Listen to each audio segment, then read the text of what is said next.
शिवसेनेचे नेते असतील, कार्यकर्ते असतील, आपला वाढदिवस अशा प्रकारच्या समाजाभिमुख, लोकाभिमुख कार्यक्रमांच्या माध्यमातून करतात. तर मी खरं म्हणजे आमचे ज्येष्ठ नेते रामदासभाई कदम यांचं वाढदिवसानिमित्त अभिष्टचिंतन करतोच, परंतु हा कार्यक्रम जो आहे शिवसेना आपल्या दारी हा सिद्धेश कदम यांनी आयोजित केला. गेल्या 3 वर्षापासून आयोजित करतात. कारण लाभ आहेत, लाभार्थी आहेत, परंतु त्यांना दाखले असणं, पुरावे असणं महत्त्वाचं आहे. आणि म्हणून जवळपास 20,000 लोकांना या ठिकाणी दाखले विविध मिळालेत. त्यांना जे काही सरकारचे लाभ आहेत ते लाभ मिळतील. आणि गेले 3 वर्षापासून हा कार्यक्रम होतो आहे. संपूर्ण मुंबईमध्ये हा अशा प्रकारचा कार्यक्रम राबवावा अशी मागणी देखील या ठिकाणी आली आहे. आणि म्हणून सर्वसामान्य लोकांना ज्या शासकीय शासन दरबारी चक्रा मारायला लागतात, वेळ घालवावा लागतो, अशा प्रकारच्या जसं शासन आपल्या दारी आम्ही 5,40,00,000 लोकांना मी मुख्यमंत्री असताना ती योजना राबवली, त्यांना लाभ मिळाला. आणि हे शिवसेना आपल्या दारी सिद्धेश कदम त्यांची टीम हे सगळं राबवते. त्यांचं अभिनंदन मी मनापासून करतो. कारण ह्या विद्यार्थ्यांसाठी आणि जे गरजू आहेत त्या सगळ्यांसाठी हे दाखले ताबडतोब या ठिकाणी देणं, विद्यार्थ्यांना शालेय वस्तूंचं वाटप करणं, अगदी 20,000 विद्यार्थ्यांना लॅपटॉपपासून टॅबपासून शैक्षणिक साहित्याचं वाटप देखील या ठिकाणी. मगाशी मला एक डॉक्टर भेटला आपल्या इथं नीटमध्ये मागच्या वर्षी, त्याला आपल्याच अशा प्रकारच्या सहकार्यामुळे त्याला देखील त्याची संधी मिळाली. त्यामुळे अशा प्रकारच्या प्लॅटफॉर्ममुळे जे विद्यार्थी आहेत त्यांना मार्गदर्शन मिळतं आहे आणि त्यांची भविष्यातली वाटचाल देखील यशस्वी होते. वर्ली डोममध्ये देखील हा कार्यक्रम वर्ली डोम खरं म्हणजे नीट पेपर लीक होणं ही देखील दुर्दैवी घटना घडली आणि त्या घटनेचं गांभीर्य या देशाचे प्रधानमंत्री नरेंद्र मोदीजी यांनी घेतलं आणि तात्काळ यामध्ये नवीन कायदा करण्याचा निर्णय घेतला. त्याचं बिलही उद्या येईल. 10 वर्षाची सक्त मजुरीची सजा, 10 कोटी रुपये दंड, केस फास्ट ट्रॅकवर चालणार. NTA मधून जवळपास 427 लोकांना काढून टाकलं. या ठिकाणी जे आरोपी आहेत त्यांना जेरबंद केलं आहे. CBI त्याची चौकशी करते आहे आणि प्रधानमंत्री नरेंद्र मोदीजींनी स्वतः सांगितलेलं आहे कुणालाही यामधून सुटका नाही. कठोर कारवाई जो याच्यामध्ये सापडेल त्याला कठोर कारवाई केली जाईल, त्याला सोडलं जाणार नाही.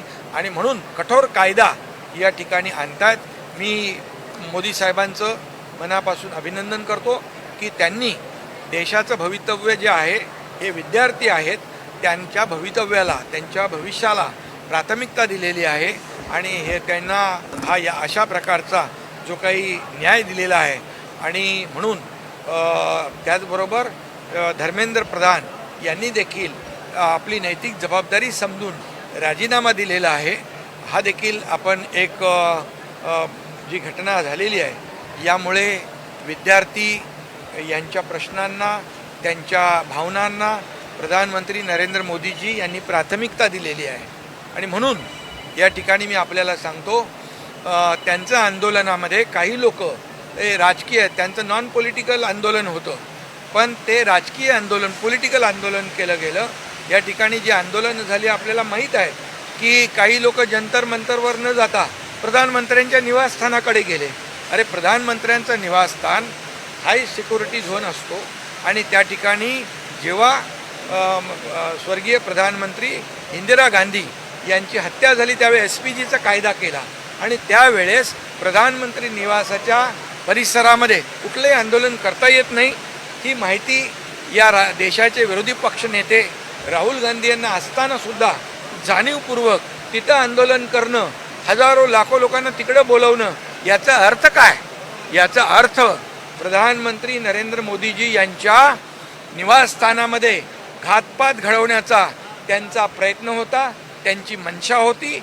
आणि ते नेहमी म्हणतात की बांगलादेश, नेहमी म्हणतात नेपाळ, ते नेहमी म्हणतात श्रीलंका, अशा प्रकारचं अराजकता देशामध्ये पसरवून या ठिकाणी देशामध्ये हे जे अराजकता पसरवणं हा त्यांचा उद्देश होता. हे खऱ्या अर्थाने निंदनीय आहे. विरोधी पक्ष नेत्याने अशा प्रकारचं कृत्य करता कामा नये, कारण यापूर्वी देखील आपण 2 देशाचे प्रधानमंत्री गमावलेले आहेत आणि म्हणून याचा मी अतिशय कठोर शब्दात निषेध करतो.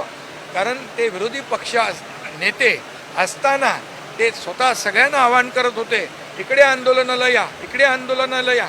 अरे आंदोलन तर जंतर मंतरवर होतं, मग तिकडे आंदोलन करण्यामागचा त्यांचा दुष्ट हेतू होता आणि फार ही गांभीर्याने घेण्याची बाब आहे. आणि त्याचबरोबर काही लोक इकडून पण गेले. अरे लोकांनी नाकारलं, महाराष्ट्रातल्या लोकांनी ठोकारलं, ते त्यांच्या विद्यार्थ्यांच्या व्यासपीठावर जाऊन पेटवापेटवीची भाषा करत होते. आता आग लागलेली आहे, विझून देऊ नका. हे काय आहे?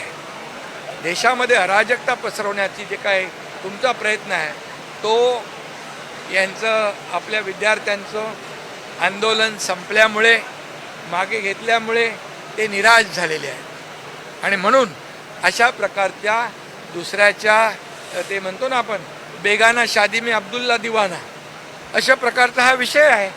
आणि म्हणून मी सांगतो विद्यार्थ्यांच्या बरोबर आम्ही आहोत, विद्यार्थ्यांच्या बरोबर आमच्या संवेदना आहेत. विद्यार्थी हे देशाचं भवितव्य आहे आणि विद्यार्थ्यांच्या पाठीमागे देशाचे प्रधानमंत्री नरेंद्र मोदीजी पण आहेत. आणि म्हणून आता विद्यार्थ्यांनी त्यांच्या मागण्या मान्य झाल्यानंतर अभ्यास करावा, आपलं करिअर घडवावं. आपलं व्यासपीठ कुठल्याही राजकीय पक्षाला राजकारण करण्यासाठी देऊ नये. हिंदी हिंदी सर हिंदी सर हिंदी हिंदी हिंदी सब हिंदी हिंदी सर सब हिंदी सब हिंदी हिंदी सर जिस प्रकार से हिंदी सर तो ये बोले सर जिस प्रकार से ठाकरे बंधु तिरंगा रैली यात्रा निकाले उसके लिए क्या कहना है? देखिए अभी तो आंदोलन खत्म हो गया. यहाँ पर जंतर मंतर में जो आंदोलन था वो विद्यार्थियों का था. उसका जो नेतृत्व कर रहे थे अपने अभिजीत दिपके और सोनम वांगचुक, वो आंदोलन को देखते हुए यहाँ पर प्रधानमंत्री महोदय जी ने बहुत ही गंभीरता से इसको लिया. विद्यार्थियों के भविष्य को प्राथमिकता दी और उन्होंने कड़ा कानून बनाया.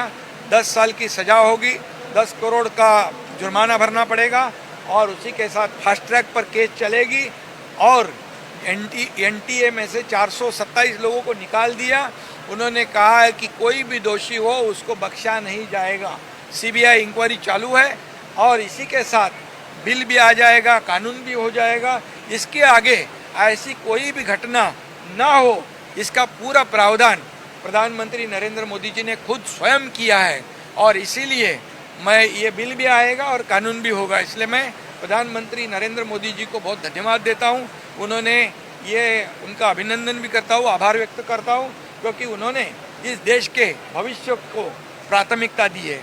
उनकी भावनाओं को तवज्जो दिया है और भावनाओं को राजनीति से परे जाकर प्राथमिकता दिया है. कोई भी राजकीय दबाव को ध्यान में नहीं रखते हुए विद्यार्थियों के प्रश्नों को उन्होंने प्राथमिकता दी. और इसी के साथ शिक्षा मंत्री धर्मेंद्र प्रधान जी ने नैतिकता और हमारी जिम्मेदारी खुद की समझकर उन्होंने भी इस्तीफा दिया. अभी तो आंदोलन खत्म हो गया. अभी तो ये क्या चालू है, ये क्रेडिट लेने की बात है. और वांगचुक जी की जो पत्नी है उन्होंने खुद ही कहा था कि ये कांग्रेस की नौटंकी है, ये कांग्रेस का तमाशा है. क्या है, जंतर मंतर में आंदोलन बैठे और राहुल गांधी जाते हैं प्रधानमंत्री के निवास पर. क्या है, उनकी मंशा, उनकी भूमिका ठीक नहीं थी, उनका उद्देश्य ठीक नहीं था. और मैं तो ये कहूँगा कि हमेशा वो बार बार बोलते हैं कि बांग्लादेश में ऐसा हुआ, नेपाल में ऐसा हुआ, श्रीलंका में ऐसा हुआ. क्या हमारे देश में भी ऐसा वो अराजकता फैलाना चाहते हैं? ये तो गहरी एक बहुत बड़ी खतरनाक साजिश उनकी थी, ऐसा मैं कहूँगा. और उसकी कड़ी मैं निंदा करूँगा.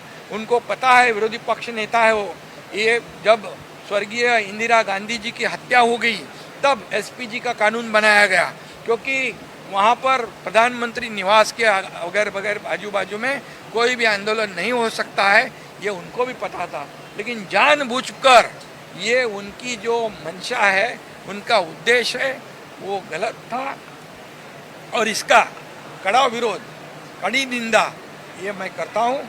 और विद्यार्थियों के साथ हम लोग सब हैं, विद्यार्थियों के साथ खुद स्वयं प्रधानमंत्री जी है और इसलिए ये बहुत बड़ा निर्णय जो है, ये निर्णय ये हुआ है